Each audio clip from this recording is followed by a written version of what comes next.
بەڕێز فادی مەرعی سەرۆکی ئۆفیسا پەیوەندیên گشتیە شەپێلا پاشەڕۆژا کوردی لە سووریە ji bajêrê Duhokê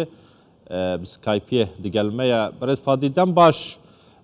hevalê we Ebdirrehîm ji ber çi hat revandin ji aliyê kîjan giropê serpêyê ve hatiye revandin û niha çarenivîsa wî çi ye, çi agahiyên we li ser navbirî hene li ku derê ye?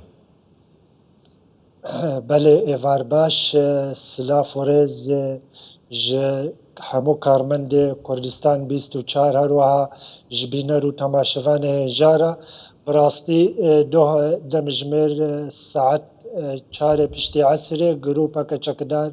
girêdayî bi ser peyedê ve piştî Ebdirrehîm Temê endamê Ofîsa Peywendiyên Giştî Şepêla Pêşeroja Kurdî li Sûrî bi tev û xêzana xwe ve ji ezekê vedihatin ew grûp kete devêriya wanê de wînakê xweyakirin ji seyarê û xêzana wînakê li ser rê hiştin bêş fêr û ew ber bi cihekî nediyar vebirin. Bi rastî heta weke vê kêrîkê çarenivîsa hevalê me Ebdirrehîm Temê nediyar e. Ev karê hane bi rastî ne cara yekê wê nebe cara dawî jî ji bo hûn tev de zanin gava nêzîkbûnek çê dibe wek îro dîtina balyozê Emerîkî bi desteya serokatiya enekesê re Baş kak Fadî em pişra bêne ser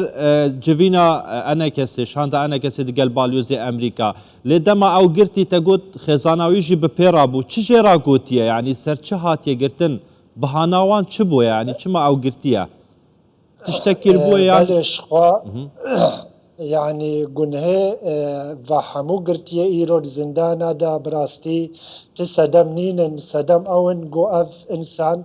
karê siyasî dikin û di hindir wê encûmanan niştimanî Kurdî de ne û ev yek li cem bi rastî peyedê qedexeya ku îro yek ji dervî îdara wê nake karekî siyasî bike wê rastî gefa û girtin û revandinê bê. Ti sedem nînin sedem tenê ew e îro ew endamê Şepêla Pêşeroja Kurdî Sûriya her wiha ew yek ji partiyê dibin siha encûmana niştimanî Kurdî de ye. Zor baş heng weke parteka siyasî li Rojavayê Kurdistanê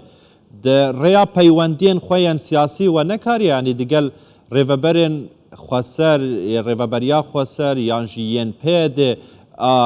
mîna balyozê Emerîkî jî yanî peywendiyên xwe xwertir bikin bizanin ev çima tên girtin sedem çi ne çareserî çi ye çi bihêtkirin ji bo vê çendê ku çalakvanên siyasî yên civakî nehên girtin li Rojavayê Kurdistanê.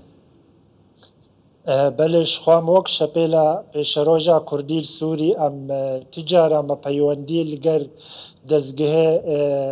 îdara zatî nekiriye ji bo em dibînin îdarek ne şerî ye tenê em wek Şepêla Pêşeroja Kurdî Sûrî her wiha wek encûmana niştimanî Kurdî em tim û tim gava ev geftên ser heval û alîgirê encûmana niştimanî Kurdî em dengê xwe digihênin Emerîkana êgo ew garantorin ji diyaloga Kurdî her wiha berpirsê Qesedê jî ji bo bi rastî ve her du ciheta lê îro balyozê Emerîka digel şanda enekesê rûniştibû civiya bû soz ji we ra dabû Kurtî egeş min rabêje soz ji we ra dabû yan ji enekesê ra dabû ku vê pirsê wê çareser bikin êdî girtina çalakvanan yanî bi dawî bînin yan alîgirên enekesê ew ên di zindanê da serbez berden?